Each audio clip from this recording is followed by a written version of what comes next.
എല്ലാവർക്കും നമസ്കാരം. നമ്മൾ ലാസ്റ്റ് ക്ലാസ്സിൽ പഠിച്ചത് some basic concept of chemistry എന്ന് പറഞ്ഞ ചാപ്റ്ററിലെ മാറ്ററിന്റെ ക്ലാസിഫിക്കേഷനുകളെ കുറിച്ചായിരുന്നു. അപ്പൊ എന്തായിരുന്നു matter? Anything which occupy space and mass is called matter. On the base of physical property, matter can be classified into three main category: solid, liquid and gas. On the basis of chemical property, matter can be classified into two main categories: mixtures and pure substance. Mixtures are further classified into homogeneous mixtures and heterogeneous mixtures. ഇനി pure സബ്സ്റ്റൻസിനെ classify ചെയ്തിരിക്കുന്നതോ elements എന്നും compounds എന്നുമായിരുന്നു classify ചെയ്തിരുന്നത്. ഇത്രയുമായിരുന്നു നമ്മൾ last ക്ലാസ്സിൽ പഠിച്ചത്. അപ്പൊ ഇന്നത്തെ ക്ലാസ്സിൽ നമുക്ക് പഠിക്കാം മാസ്, വെയിറ്റ്, വോളിയത്തിന്റെ കാൽക്കുലേഷനുകളെ കുറിച്ചും ടെമ്പറേച്ചർ എങ്ങനെ കണ്ടെത്താം, അതിന്റെ ഡിഫറെന്റ് ആയിട്ടുള്ള യൂണിറ്റുകളെ കുറിച്ചും, അതേപോലെ പ്രിസിഷൻ, ആക്യുറസി തുടങ്ങിയ ടേമുകളെ കുറിച്ച് നമുക്കിന്ന് പഠിക്കാം.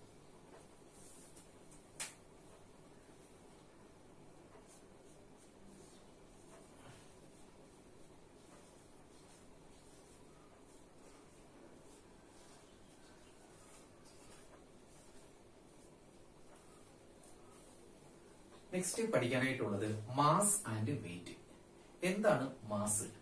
Mass is the amount of matter present in it. Amount of matter present in it. അല്ലെങ്കിൽ വെയിറ്റ് ആണെങ്കിലോ? അപ്പൊ വെയിറ്റ് എന്ന് പറയുന്നത് force exerted by gravity on an object. Force exerted by gravity on an object. അപ്പൊ mass ഓർക്കുക, amount of matter present in it. അതിൽ അടങ്ങിയിരിക്കുന്ന ദ്രവ്യത്തിന്റെ അളവിന് വിളിക്കുന്ന പേരാണ് മാസ് എന്നുകൊണ്ട് അർത്ഥമാക്കുക. The force exerted by gravity on an object. അതില് ഗ്രാവിറ്റി മൂലം എക്സേർട്ട് ചെയ്യുന്ന ഫോഴ്സിനെ അതിന് വിളിക്കുന്ന പേര് വെയിറ്റ് എന്നാണ് അറിയപ്പെടാറുള്ളത്. അപ്പൊ ഓർക്കുക, എന്താണ് മാസ്, വെയിറ്റ്? മാസ് എന്ന് പറയുക amount of matter present in it. അങ്ങനെയെങ്കിൽ വെയിറ്റ് ആണെങ്കിലോ force exerted by gravity on an object. ഇനി ഇത് തമ്മിലുള്ള ഡിഫറൻസ് നമുക്ക് പഠിക്കാം. മാസ് എന്ന് പറയുക ഒരു ഫിക്സഡ് ആയിട്ടുള്ള ക്വാണ്ടിറ്റിയാണ്, കോൺസ്റ്റന്റ് ആയിട്ടുള്ള ക്വാണ്ടിറ്റിയാണ്. അതിന്റെ SI യൂണിറ്റ് എന്ന് പറയുന്നത് കിലോഗ്രാം ആണ്. കിലോഗ്രാം ആണ് മാസിന്റെ SI unit. It is A constant quantity. പക്ഷെ വെയിറ്റ് ആണെങ്കിലോ, വെയിറ്റ് എന്ന് പറയുന്നത് ഡിഫറന്റ് ആണ്, വേരിയബിൾ ആണ്. അത് പ്ലേസ് ടു പ്ലേസിൽ ഡിഫറന്റ് ആയിട്ട് മാറിക്കൊണ്ടിരിക്കുന്നു. അപ്പൊ മാസ് എന്ന് പറയുക കോൺസ്റ്റന്റ് ആയിട്ടുള്ള ക്വാണ്ടിറ്റി ആണ്, പക്ഷെ വെയിറ്റ് എന്ന് പറയുന്നത് വേരിയബിൾ ആയിട്ടുള്ള ക്വാണ്ടിറ്റി ആണ്. അത് ഗ്രാവിറ്റേഷണൽ ഫോഴ്സിനനുസരിച്ച് ഓരോ പ്ലേസിലും മാറിക്കൊണ്ടേയിരിക്കുന്നു. അപ്പം വെയിറ്റിനെ കുറിച്ച് പറയുകയാണെങ്കിൽ it is A variable quantity ആണ്. അതിന്റെ SI യൂണിറ്റ് എന്ന് പറയുന്നത് ന്യൂട്ടൺ ആണ്. ന്യൂട്ടൺ ആണ് വെയിറ്റിന്റെ SI യൂണിറ്റ്. അപ്പൊ എന്താണ് mass, weight? Mass, amount of matter present in it are called mass. The force exerted by gravity on an object is called weight. Mass എന്ന് പറയുന്നത് എന്തായിരിക്കാം? ഒരു ഫിക്സഡ് ആയിട്ടുള്ള കോൺസ്റ്റന്റ് ആയിട്ടുള്ള ക്വാണ്ടിറ്റി ആണ്. അതിന്റെ SI യൂണിറ്റ് എന്ന് പറയുന്നത് കിലോഗ്രാം ആണ്. പക്ഷെ വെയിറ്റ് ആണെങ്കിലോ, വെയിറ്റ് എന്ന് പറയുന്ന ഒരു വേരിയബിൾ ക്വാണ്ടിറ്റി ആണ്. അതിന്റെ വേരിയബിൾ ക്വാണ്ടിറ്റി ആണ്. അത് പ്ലേസ് ടു പ്ലേസിൽ ഡിഫറന്റ് ആയിട്ട് മാറിക്കൊണ്ടിരിക്കുന്നു due to gravitational force. Its SI unit is newton. ഓർക്കുക, മാസ് ആൻഡ് വെയിറ്റ്. മാസ് എന്ന് പറയുക amount of matter present in it are called mass. The force exerted by gravity on an object is called wait.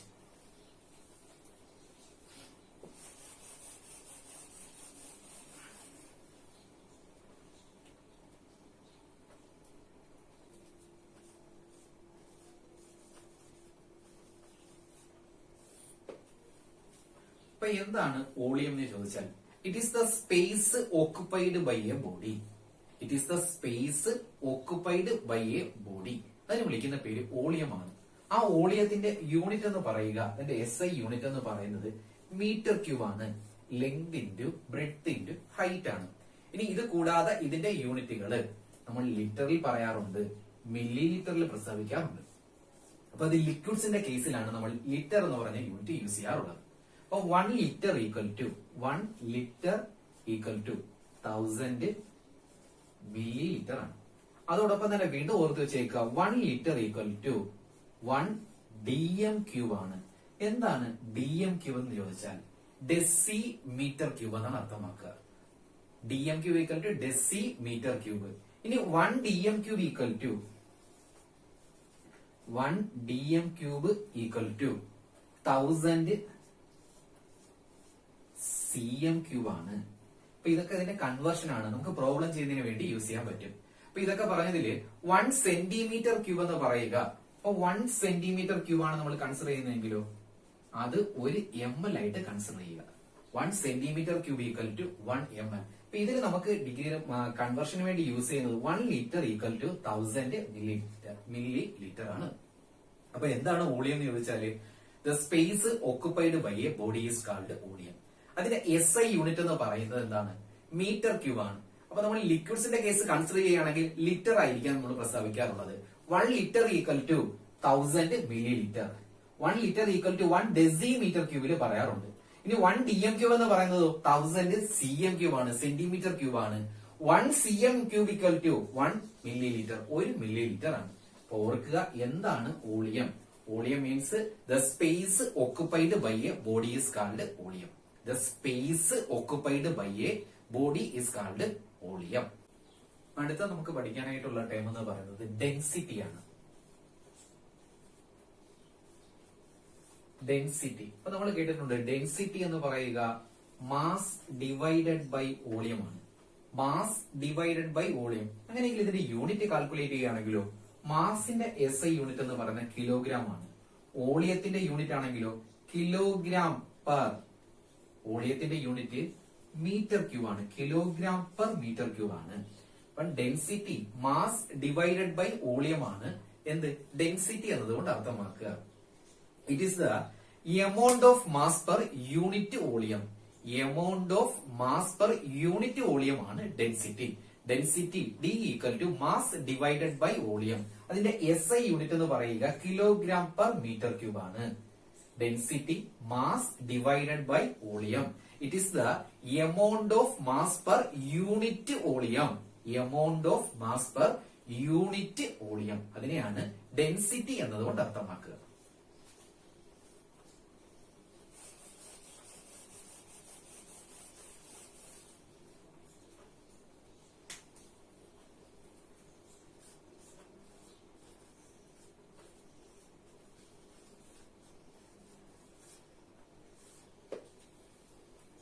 അടുത്ത time temperature ആണ്. അപ്പൊ heat and temperature. Heat എന്ന് പറയുക form of എനർജിയാണ്. അപ്പൊ form of energy അതിന്റെ unit എന്ന് പറയുന്നത് ജൂൾ ആണ്. അപ്പൊ ഇവിടെ നമ്മൾ പഠിക്കാൻ ഉദ്ദേശിക്കുന്ന ടെമ്പറേച്ചർ എന്ന് പറഞ്ഞ കാര്യത്തെ കുറിച്ചാണ്. അപ്പൊ temperature it is the degree of hotness or coldness. ചുരുക്കി പറഞ്ഞാൽ ഇതൊരു മെഷർമെന്റ് ആണ്. അപ്പൊ നമുക്ക് എടുത്തിരിക്കുന്ന വസ്തുവിന്റെ ഹോട്ട്നെസിനെയോ കോൾഡ്നെസിനെയോ മെഷർ ചെയ്യാനാണ് നമ്മൾ ടെമ്പറേച്ചർ യൂസ് ചെയ്യാറുള്ളത്. It is the degree of hotness or coldness of a body. അതിന് വിളിക്കുന്ന പേര് ടെമ്പറേച്ചർ ആണ്. അപ്പൊ നമ്മുടെ സിലബസിൽ ടെമ്പറേച്ചറിന്റെ ക്ലാസിഫിക്കേഷൻ നമുക്ക് പഠിക്കാനുണ്ട്. അപ്പൊ 3 സ്കെയിലുകളായിട്ടാണ് നമ്മൾ കാൽക്കുലേറ്റ് ചെയ്യുക. അപ്പൊ ടെമ്പറേച്ചർ മെഷർ ചെയ്യാനായിട്ട് നമ്മൾ ഡിഗ്രി സെൽഷ്യസ് യൂസ് ചെയ്യാറുണ്ട്. ഡിഗ്രി സെൽഷ്യസ് യൂസ് ചെയ്യാറുണ്ട്. അതേപോലെ അടുത്ത ടൈം ഡിഗ്രി ഫാരൻഹീറ്റ് യൂസ് ചെയ്യുക. ഇനി അതിന്റെ SI യൂണിറ്റ് ആയിട്ടുള്ള കെൽവിൻ യൂസ് ചെയ്യാറുണ്ട്. അപ്പൊ ഇത് തമ്മിൽ degree Celsius, degree Fahrenheit, kelvin ഇവ തമ്മിൽ എങ്ങനെ ഇന്റർ റിലേറ്റ് ചെയ്തിരിക്കുന്ന കാര്യത്തെ കുറിച്ച് പഠിക്കും. അതിനു മുന്നേ ഓർക്കുക, ഹീറ്റ് എന്ന് പറയുക ഫോം ഓഫ് എനർജിയാണ്. ടെമ്പറേച്ചർ എന്ന് പറയുക ഇറ്റ് ഈസ് എ മെഷർമെന്റ് ആണ്. Hotness or coldness of a body. Hotness ആകാം അല്ലെങ്കിൽ കോൾഡ്നെസ് ആകാം. അതിന്റെ മെഷർമെന്റിനെയാണ് ടെമ്പറേച്ചർ കൊണ്ട് സൂചിപ്പിക്കുക. ടെമ്പറേച്ചർ മെഷർ ചെയ്യുന്നത് 3 സ്കെയിൽ യൂസ് ചെയ്തിട്ടാണ്. ഡിഗ്രി സെൽഷ്യസ് യൂസ് ചെയ്യാം, ഡിഗ്രി ഫാരൻഹീറ്റ് യൂസ് ചെയ്യാം, കെൽവിൻ സ്കെയിൽ യൂസ് ചെയ്യാം. ഇനി ഇവ തമ്മിൽ എങ്ങനെ കൺവേർട്ട് ചെയ്തിരിക്കുന്ന കാര്യത്തെ കുറിച്ച്. അപ്പൊ ഡിഗ്രി കെൽവിനും ഡിഗ്രി സെൽഷ്യസും തമ്മിൽ എങ്ങനെ റിലേറ്റ് ചെയ്തിരിക്കുന്നു. അപ്പൊ നമുക്ക് കെൽവിൻ കൺവേർട്ട് ചെയ്യാൻ ഡിഗ്രി സെൽഷ്യസിനെ 273.15 അതിന്റെ എക്സാക്ട് വാല്യൂ ആണ്. 273.15 273 ഓക്കെയാണ്, പക്ഷെ 273.15 അതിന്റെ ആക്യുറേറ്റ് വാല്യൂ ആണ്. അപ്പൊ നമുക്ക് തന്നിരിക്കുന്ന ഡിഗ്രി സെൽഷ്യസിനെ കെൽവിനിലോട്ട് നമുക്ക് കൺവേർട്ട് ചെയ്യണമെങ്കിൽ നമ്മൾ യൂസ് ചെയ്യുന്ന ഇക്വേഷൻ ഓർക്കുക. ഡിഗ്രി സെൽഷ്യസ് പ്ലസ് 273.15 ആണ്. അപ്പൊ നമുക്ക് 25 ഡിഗ്രി സെൽഷ്യസിനെ, എക്സാമ്പിൾ 25 ഡിഗ്രി സെൽഷ്യസിനെ നമുക്ക് കെൽവിനിലോട്ട് കൺവേർട്ട് ചെയ്യണം. അപ്പൊ പ്രോബ്ലം ചെയ്യുന്ന സമയത്ത് നമുക്ക് കെൽവിനിലോട്ട് കൺവേർട്ട് ചെയ്യുന്നത്. അപ്പൊ കെൽവിനിലോട്ട് കൺവേർട്ട് ചെയ്യാൻ കെൽവിൻ ഈക്വൽ ടു, അപ്പൊ ഇവിടെ ഡിഗ്രി സെൽഷ്യസിന്റെ സ്ഥാനത്ത് 25 വാല്യൂ 25 പ്ലസ് 273.15 അപ്പൊ 298.15 കെൽവിൻ ആണ്. അപ്പൊ 25 ഡിഗ്രി സെൽഷ്യസ് എന്ന് പറയുന്നത് 298.15 കെൽവിൻ ആണ്. ഇത് ഡിഗ്രി സെൽഷ്യസും കെൽവിനും തമ്മിലുള്ള റിലേഷൻ ആണ്. ഇനി ഇതേപോലെ തന്നെ ഡിഗ്രി സെൽഷ്യസും ഫാരൻഹീറ്റും തമ്മിലുള്ള ഒരു റിലേഷൻ നമുക്ക് പഠിക്കാനുണ്ട്. അപ്പൊ ആ ഒരു ഇക്വേഷൻ നമുക്ക് നോക്കാം.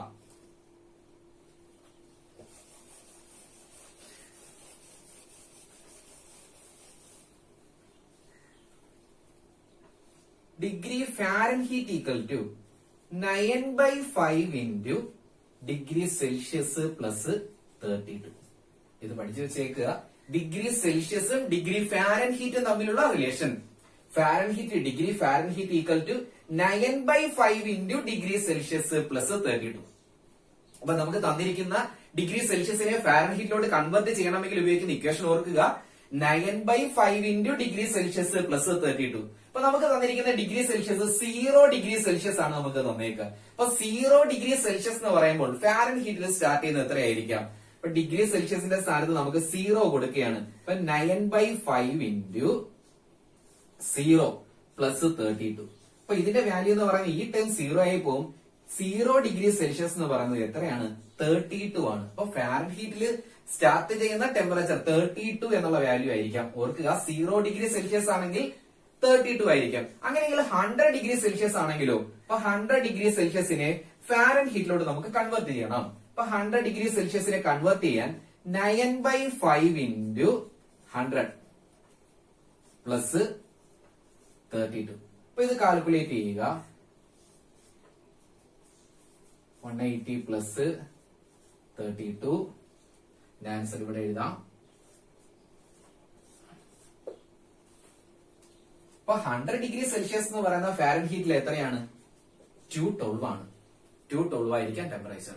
അപ്പൊ ടെമ്പറേച്ചർ ഓർക്കുക, അതൊരു മെഷർമെന്റ് ആണ്. ഹോട്ട്നെസിനെയോ കോൾഡ്നെസിനെയോ സൂചിപ്പിക്കുന്നതാണ് ടെമ്പറേച്ചർ എന്നുകൊണ്ട് ഉദ്ദേശിക്കുക. അപ്പൊ ടെമ്പറേച്ചർ മെഷർ ചെയ്യാനായിട്ട് നമുക്ക് 3 സ്കെയിലുകളെ കുറിച്ച് പഠിക്കാം. Degree Celsius, degree Fahrenheit, Kelvin. കെൽവിനിലോട്ട് കൺവേർട്ട് ചെയ്യാനായിട്ട് 273.15 ആഡ് ചെയ്യുക. ഇനി ഡിഗ്രി സെൽഷ്യസും ഡിഗ്രി ഫാരൻഹീറ്റും തമ്മിലുള്ള റിലേഷൻ ആണെങ്കിലോ? Degree Fahrenheit equal to 9/5 into degree Celsius plus 32. Okay, അപ്പൊ അതിൽ 0 ഡിഗ്രി സെൽഷ്യസ് എന്ന് പറയുക 32 ആണ് ഫാരൻഹീറ്റിലുള്ള. 100 ഡിഗ്രി സെൽഷ്യസ് ആണെങ്കിലോ ഫാരൻഹീറ്റിൽ എത്രയായിരിക്കാം? 212 ആയിരിക്കും. ഓക്കെ, അപ്പൊ ടെമ്പറേച്ചർ എന്ന് പറയുന്നത് ഒരു മെഷർമെന്റ് ആണ്. Hotness or coldness of a body. ഇനി ഹീറ്റ് ആണെങ്കിലോ it is A form of energy ആണ്. അതിന്റെ യൂണിറ്റ് എന്ന് പറയുന്നത് ജൂൾ ആണ്. ഇപ്പൊ ടെമ്പറേച്ചർ ഓർക്കുക, it is a measure of hotness or coldness of a body. Next പഠിക്കാനായിട്ടുള്ളത് പ്രിസിഷൻ ആൻഡ് ആക്യുറസി ആണ്.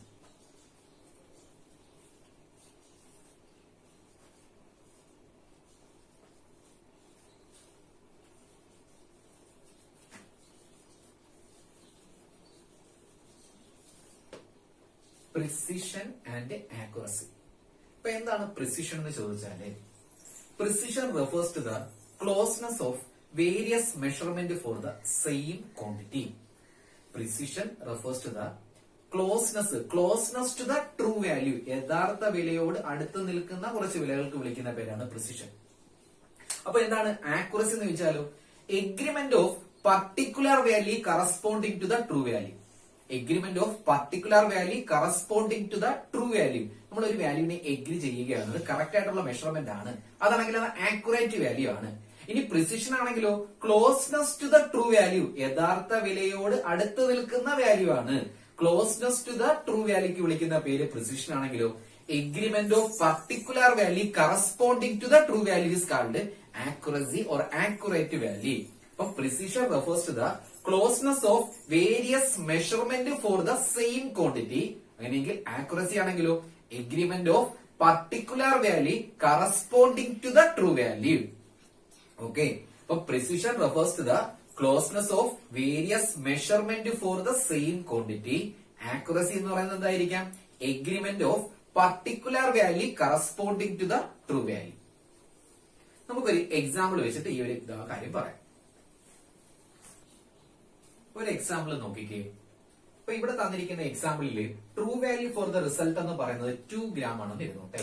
അപ്പൊ 2 ഗ്രാം റിസൾട്ട് ആണ്. അപ്പൊ 3 സ്റ്റുഡന്റ് ഈ 2 ഗ്രാമിന്റെ മെഷർമെന്റ് എടുത്തേക്കുന്ന കാര്യമാണ് ഇവിടെ ടേബിളിൽ കാണിച്ചേക്കുക. അപ്പൊ സ്റ്റുഡന്റ് എ മെഷർ ചെയ്തേക്കുന്ന വാല്യൂ, ഒന്നാമത്തെ വാല്യൂ കിട്ടിയേക്ക 1.95 ഗ്രാം എന്ന് പറഞ്ഞൊരു വാല്യൂ കിട്ടി. രണ്ടാമത് മെഷർ ചെയ്ത സമയത്തോ 1.93 എന്ന് പറഞ്ഞ വാല്യൂ കിട്ടി. ഇനി ഇതിന്റെ ആവറേജ് കാൽക്കുലേറ്റ് ചെയ്യുകയാണെങ്കിൽ 1.94 ആണ് നമുക്ക് കിട്ടിയേക്കുക. അപ്പൊ നമ്മൾ എഴുതിയിരിക്കുന്ന ട്രൂ വാല്യൂ എന്ന് പറയുന്നത് 2 ഗ്രാം ആണ്. പക്ഷെ നമുക്കത് ഏകദേശം 2 എന്ന് പറഞ്ഞ കാര്യം കിട്ടിയില്ല. പക്ഷെ ഇവിടെ എടുത്തിരിക്കുന്ന വാല്യൂസ് 1.95 1.93 കിട്ടി. ഈ മെഷർമെന്റ്, അതായത് 2 എന്ന് പറഞ്ഞ വാല്യൂ മെഷർ ചെയ്ത സ്റ്റുഡന്റിന് കിട്ടിയേക്കുന്ന രണ്ട് വാല്യൂസ് ആണ് ഇവിടെ എഴുതിയേക്കുക, 1.95 1.93. ഇത് ഏകദേശം അടുത്തടുത്തായിട്ടല്ലേ കാണപ്പെടുക. അങ്ങനെയെങ്കിൽ നമുക്ക് ഈ ഡേറ്റാസ് വെച്ച് പറയാം സ്റ്റുഡന്റ് എ എന്ന് പറയുന്നതിന് എന്തുണ്ട്? പ്രിസിഷൻ ഉണ്ട്, closeness to the true value for the same റിസൾട്ടിന്. പക്ഷെ എന്തില്ല? അതിന് ആക്യുറസി ഇല്ല. 2 എന്ന് പറഞ്ഞ വില നമുക്ക് കിട്ടിയില്ലല്ലോ. ആക്യുറസി ഇല്ല, പക്ഷെ എന്തുണ്ട്? പ്രിസിഷൻ ഉണ്ടെന്ന് പറയാം. അടുത്തൊരു എക്സാമ്പിൾ, ഇതേ വാല്യൂ തന്നെ സ്റ്റുഡന്റ് ബി മെഷർ ചെയ്ത സമയത്ത് രണ്ട് വാല്യൂ ആണ് കിട്ടിയേക്കുക. അതിൽ ഒന്നാമത്തെ വാല്യൂ എന്ന് പറയുക 1.94ഉം രണ്ടാമത്തെ വാല്യൂ നമുക്ക് കിട്ടിയേക്കുക 2.05ഉം കിട്ടിയിട്ടുണ്ട്. ഇനി ഇതിന്റെ ആവറേജ് കാൽക്കുലേറ്റ് ചെയ്യുകയാണെങ്കിൽ നമുക്ക് കിട്ടിയേക്കുക 1.995 എന്ന് പറഞ്ഞ വാല്യൂ ആണ് നമുക്ക് കിട്ടിയേക്കുക. അപ്പൊ ഈ രണ്ട് മെഷർമെന്റ് നോക്കിക്കേ, 1.94 2.04 കിട്ടിയേക്കുന്ന വാല്യൂ 2ഉം കിട്ടിയിട്ടില്ല. അപ്പൊ അങ്ങനെയെങ്കിൽ പറയാം സ്റ്റുഡന്റ് ബി എന്ന് പറഞ്ഞത് എന്താണ്? അതിന് നെയ്തർ പ്രിസിഷൻ നോർ ആക്യുറസി, ആക്യുറസിയും ഇല്ല പ്രിസിഷനും ഇല്ല. നമുക്ക് ഈ തന്നിരിക്കുന്ന ഡേറ്റാസിൽ സ്റ്റുഡന്റ് ബിക്ക് പ്രിസിഷനും ആക്യുറസിയും ഇല്ല എന്ന് പറയാം. ഇനി നെക്സ്റ്റ് സ്റ്റുഡന്റ് സി മെഷർ ചെയ്തേക്കുന്ന വാല്യൂ നോക്കിക്കേ, 2.01 എന്ന് പറഞ്ഞൊരു വാല്യൂ കിട്ടി. അതേപോലെ 1.99, ഇത് രണ്ടും അടുത്തടുത്തുള്ള വാല്യൂ ആണ്. ഇനി ഇതിന്റെ ആവറേജ് കാൽക്കുലേറ്റ് ചെയ്യുന്ന സമയത്തോ നമുക്ക് 2 എന്ന് പറഞ്ഞ 2 ഗ്രാം എന്ന് പറഞ്ഞ വാല്യൂയും കിട്ടി. അപ്പം അടുത്തടുത്തുള്ള വാല്യൂമാണ്. അതേപോലെ agreement of particular value corresponding to the true value, യഥാർത്ഥ വിലയും കിട്ടി. അപ്പൊ ഈ എക്സാമ്പിളിൽ നിന്ന് സ്റ്റുഡന്റ് സിക്ക് പ്രിസിഷനും ഉണ്ട് ആക്യുറസിയും ഉണ്ട്. അപ്പൊ പ്രിസിഷനും ആക്യുറസിയും ഒന്നുകൂടെ പറയാം. എന്താണ് precision? Precision refers to the closeness to the various measurement for the same quantity. അടുത്തടുത്ത് നിൽക്കുക, closeness to the true value, അങ്ങനെ വിളിക്കുന്ന പേര് പ്രിസിഷൻ ആണ്. ഇനി ആക്യുറസി ആണോ? Agreement of particular value corresponding to the true value. അപ്പൊ ഇവിടെ തന്നിരിക്കുന്ന 2 ഗ്രാം ആണ്. ഇത് മെഷർ ചെയ്ത് കറക്റ്റ് സമയത്ത് താണ്ട പ്രിസിഷനും ഉണ്ട് ആക്യുറസിയും ഉണ്ട്. ആക്യുറേറ്റ് ആയിട്ടാണ് അതിന്റെ ആവറേജ് കിട്ടിയേക്കുക. ആക്യുറസിയും ഉണ്ട്. Precision refers to the closeness to the various measurement for the same quantity, but accuracy is the agreement of particular value corresponding to the true value. Okay. Next പഠിക്കാനായിട്ടുള്ളത് law of chemical combinations ആണ്. അപ്പൊ law of chemical combinationsൽ നമുക്ക് 5 law ആണ് പഠിക്കാനായിട്ടുള്ളത്. അതിൽ first law എന്ന് പറയുക law of conservation of mass ആണ്. ഇനി രണ്ടാമത്തെ law of definite proportion or law of constant proportion. മൂന്നാമത്തെ law of multiple proportion ആണ്. law of multiple proportion. നാലാമത്തെ ഗേ-ലൂസാക്ക് law എന്നാണ് അറിയപ്പെടാറുള്ളത്. ഗേ-ലൂസാക്ക് law. അഞ്ചാമത്തെ നമ്മൾ 10ാം ക്ലാസ്സിൽ പഠിച്ചിട്ടുള്ളതാണ്, അവഗാഡ്രോസ് law എന്നാണ് അറിയപ്പെടാറുള്ളത്. അപ്പൊ ആ 5 ലായുടെ കോമ്പിനേഷൻ ആണ് ലാസ് ഓഫ് കെമിക്കൽ കോമ്പിനേഷനിൽ നമുക്ക് പഠിക്കാനായിട്ടുള്ളത്. അപ്പൊ അതിലെ ഫസ്റ്റ് ലാ നമുക്ക് പഠിക്കാം. ഒന്നാമത്തെ law of conservation of mass.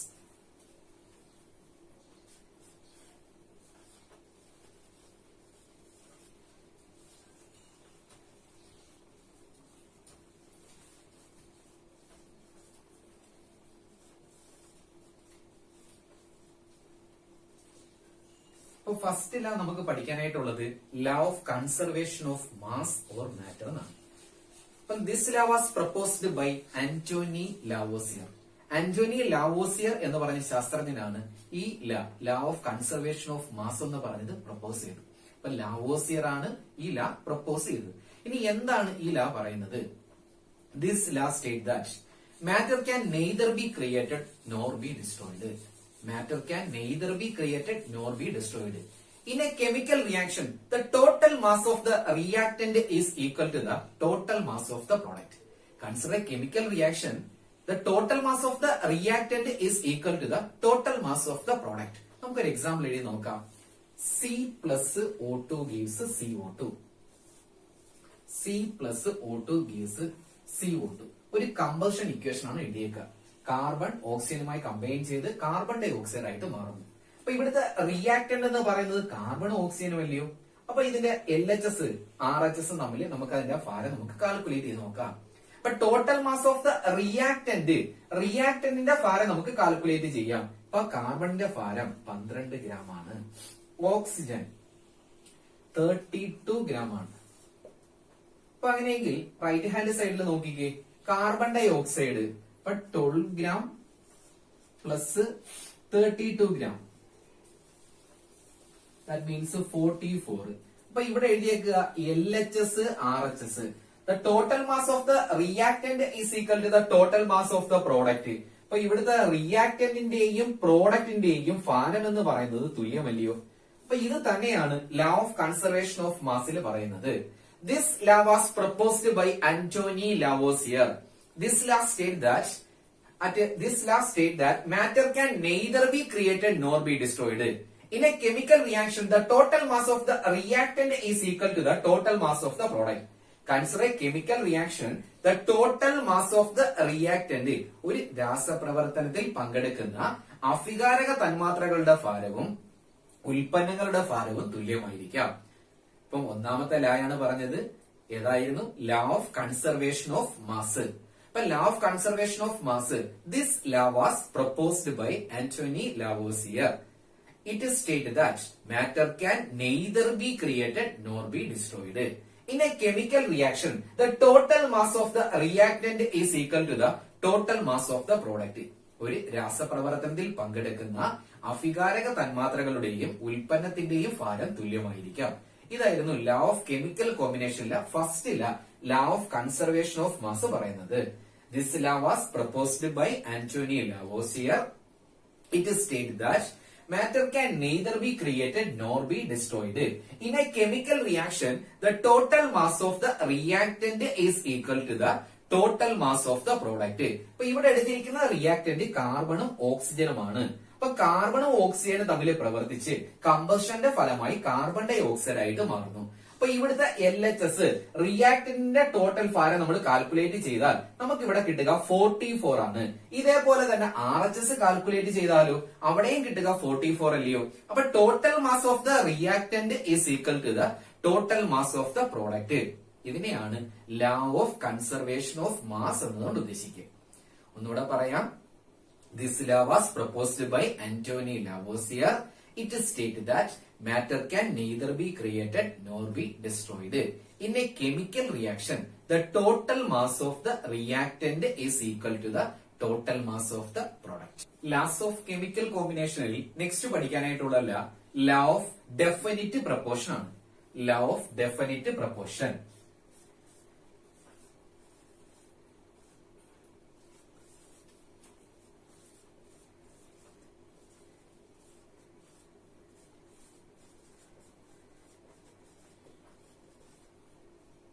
Law of definite proportion. അപ്പൊ ഈ law of definite proportion put forward ചെയ്തിരിക്കുന്നത് ജോസഫ് പ്രോസ്റ്റ് എന്ന് പറഞ്ഞൊരു ശാസ്ത്രജ്ഞനാണ്. ജോസഫ് പ്രോസ്റ്റ് എന്ന് പറഞ്ഞൊരു ശാസ്ത്രജ്ഞനാണ് ഇത് ആവിഷ്കരിച്ചത്.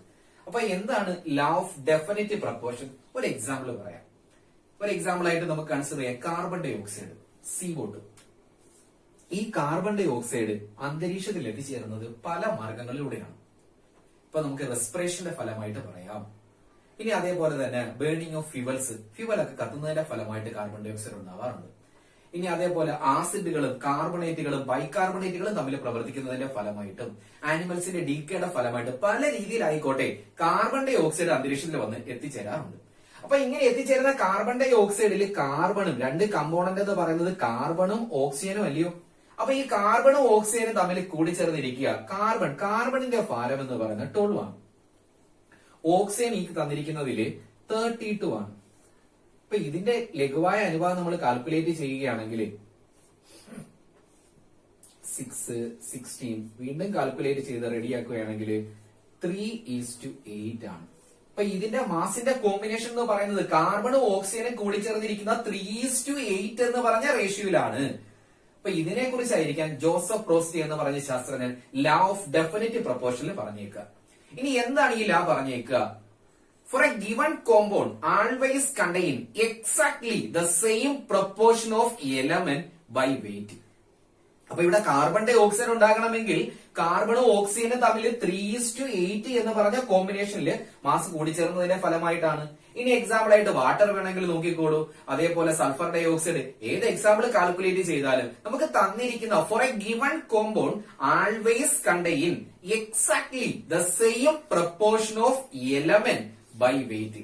നിശ്ചിതമായ ഭാരത്തിന്റെ അനുപാതത്തിലായിരിക്കാം ഇത് കൂടിച്ചേർന്നേക്കുക എന്ന് പറഞ്ഞതാണ് ജോസഫ് പ്രോസ്റ്റ് എന്ന് പറഞ്ഞ ശാസ്ത്രജ്ഞൻ. ഈ ലാക്കി വിളിക്കുന്ന പേരാണ് law of definite proportion or law of constant proportion എന്നാണ് അറിയപ്പെടാറുള്ളത്. അപ്പൊ ലാ ഒന്നുകൂടെ പറയാം. For a given compound always contain exactly the same proportion of element by weight. For a given compound always contain exactly the same proportion of element by weight. ഇപ്പൊ ഒരു example ആയിട്ട് നമ്മളിവിടെ പറയുന്നു, ഈ ലാ ഇല്ലുസ്ട്രേറ്റ് ചെയ്യാനായിട്ട് നമ്മൾ പറഞ്ഞു കാർബൺ ഡൈ ഓക്സൈഡ്. അപ്പൊ കാർബൺ ഡൈ ഓക്സൈഡ് അന്തരീക്ഷത്തിൽ എത്തിച്ചേരുന്ന പല മാർഗങ്ങളിലൂടെയാണ്. ഇങ്ങനെ ഉണ്ടാകുന്ന കാർബൺ ഡൈ ഓക്സൈഡിന്റെ കാർബണും ഓക്സിജനുമാണ് ഇവിടുത്തെ രണ്ട് എലമെന്റുകൾ. അതിന്റെ ഭാരത്തിന്റെ അനുപാതം എന്ന് പറയുക 3:8 ആണ്. ഓക്കെ, അപ്പൊ this law was proposed by Joseph Proust. For a given compound always contain exactly the same proportion of element by weight. ഇതിനെയാണ് ലാ of definite or law of constant proportion എന്നതുകൊണ്ട് അർത്ഥമാക്കുക. അപ്പൊ നമ്മുടെ ലാസ് ഓഫ് കെമിക്കൽ കോമ്പിനേഷനില് ഫസ്റ്റ് ലാ നമ്മൾ പറഞ്ഞ ഏതായിരുന്നു? ലാ ഓഫ് കൺസർവേഷൻ ഓഫ് മാസ് ആണ്. അത് ആവിഷ്കരിച്ചത് ആന്റോണി ലാവോസിയർ ആണ്. സെക്കൻഡ് ലാ ഓഫ് ഡെഫിനിറ്റ് പ്രപ്പോർഷൻ, അത് പുട്ട് ഫോർവേഡ് ചെയ്തിരിക്കുക ജോസഫ് പ്രോസ്റ്റ് ആണ്. എന്തായിരുന്നു ഈ ലാ? For a given compound always contain exactly the same proportion of element by weight.